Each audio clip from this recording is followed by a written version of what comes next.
السلام علیکم عزیز ناظرین، بسم اللہ الرحمن الرحیم۔ ناظرین، آج ہم آپ کو جنت کی اس حسین و جمیل مخلوق کے بارے میں بتائیں گے جسے قرآن میں حور عین کہا گیا ہے کہ اللہ نے جو یقوت اور مرجان سے زیادہ خوبصورت حوریں جنت میں پیدا کی ہیں۔ اتنی خوبصورت عورتیں ہیں، ان کی پنڈلیوں کا گودا بھی ان کی کھال سے نظر آتا ہے۔ ایسی شفاف ہیں، ان کو پہلے نہ کسی انسان نے اور نہ کسی جن نے چھوا ہے۔ اللہ تبارک و تعالیٰ نے ہزاروں قسم کی مخلوقات پیدا فرمائی تاکہ انسان ان سے مستفید ہو اور خدا کا شکر گزار ہو۔ اس مادی دنیا کے علاوہ بھی انسان کے لیے اللہ نے دل بہلانے والی مخلوقات کو پیدا فرمایا ہے تاکہ دنیا کی تکلیف، مصائب اور آزمائشوں سے تھکا ہارا بندہ جس نے اللہ کے حکم کے آگے اپنی تمام تر خواہشات قربان کر دی، اسے وہ مخلوق بطور انعام عطا کیا جائے۔ یہ ایک ایسی مخلوق ہے جو آخرت میں بندہ مومن کے لیے تمام مصائب و آلام کا بدلہ بنے گی۔ آسمانی کتابوں میں اس خوبصورت مخلوق کو حور عین کہا جاتا ہے۔ لفظ حور حوروں کی جمع ہے اور حور اس عورت کو کہا جاتا ہے جو جوان، حسین و جمیل، سفید رنگ والی اور انتہائی سیاہ آنکھوں والی ہو۔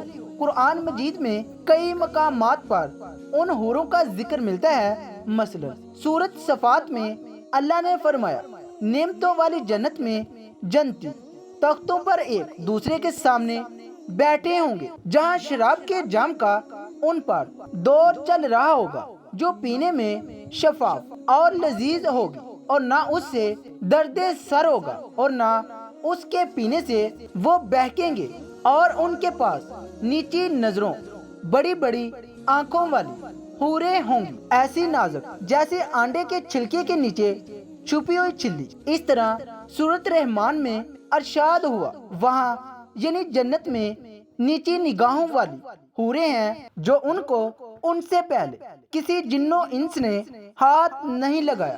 وہ ایسی ہوں گی جیسے چمکتے ہوئے ہیرے اور موتی۔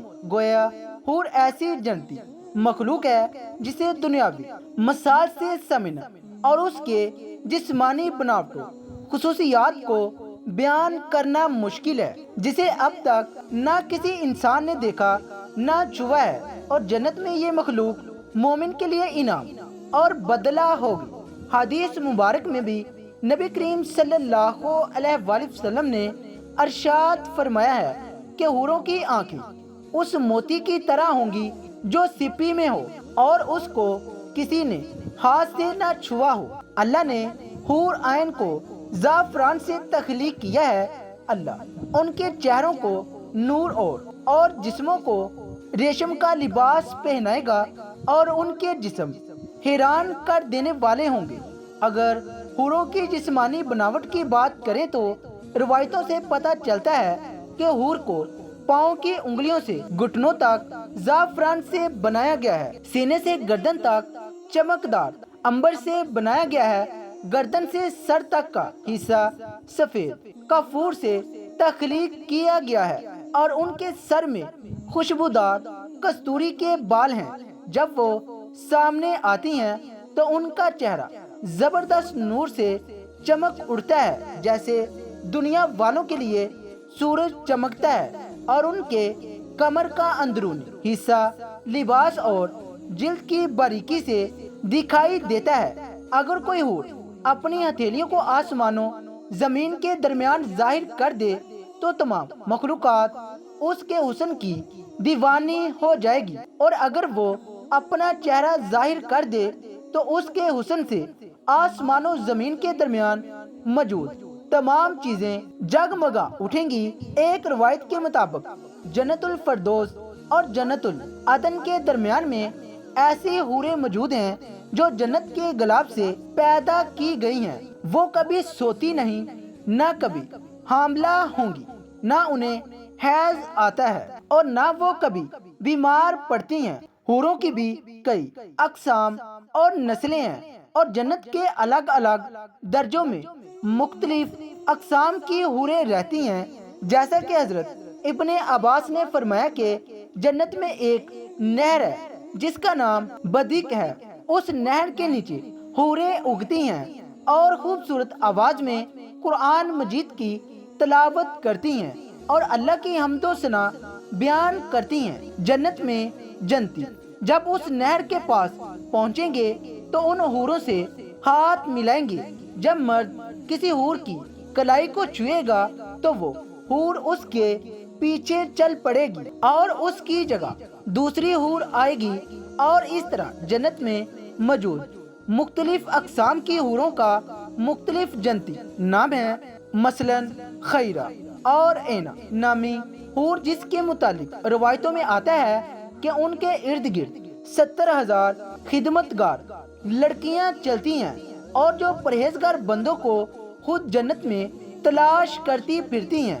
حور جنت کی ایک ایسی نعمت ہے جو ادنا سے ادنا جنتی شخص کو عطا کی جائے گی، جیسا کہ حضرت ابن عمر نے بیان فرمایا ہے کہ ایک ادنا درجے کے جنتی کو بھی 1000 محل دیے جائیں گے اور ہر 2 محلوں کے درمیان 1000 سال کا فاصلہ ہوگا۔ ہر محل میں حور عین ہوگی۔ اس طرح جنت میں ایک درخت ہے جس کے نیچے ابری ہوئی چھاتیوں والی کنواری حوریں ہوں گی اور وہ وہاں گیت اور نغمے گائیں گی۔ تو جب درخت یہ آواز سنے گا تو اس کی شاخیں ایک دوسرے سے ٹکرا کر خوبصورت آواز پیدا کریں گی۔ اس طرح روایتوں کے مطابق جب کوئی جنتی شخص کسی حور سے ہم بستری کرے گا تو اس کی شہوت 70 سالوں تک اس کے جسم میں گردش کرتی رہے گی، جس سے وہ لذت پاتا رہے گا۔ جب وہ حور عین سے خوب صحبت کر لیں گے تو وہ دوبارہ پاک اور کنواری ہو جائیں گی۔ حوروں کا تصور دین اسلام میں کوئی نیا تصور نہیں ہے، بلکہ دنیا کے کئی مہذب اور آسمانی کتابوں میں ان دوشیزہ عورتوں کا ذکر ملتا ہے جو موت کے بعد انسانوں کو ملیں گی۔ مثلا اسلام کے علاوہ دنیا کے کئی بڑے بڑے مذہب میں بھی حوروں کا تصور اور تذکرہ موجود ہے، لیکن اسلام مخالف سوچ رکھنے والوں کو آج صرف اسلام میں ہی حوروں کے وجود سے پریشانی ہوتی ہے۔ کیا یہ دین حق کی مخالفت کا نتیجہ ہے یا ایک عالمی سازش؟ پس حقیقت یہ ہے کہ حور کا تصور نہ صرف اسلام بلکہ دنیا کے دیگر مذہب میں بھی موجود رہا ہے، لیکن اصل اور سچا بیان صرف قرآن اور حدیث میں ملتا ہے۔ اللہ ہمیں جنت کی ان نعمتوں کا حقدار بنائے، آمین۔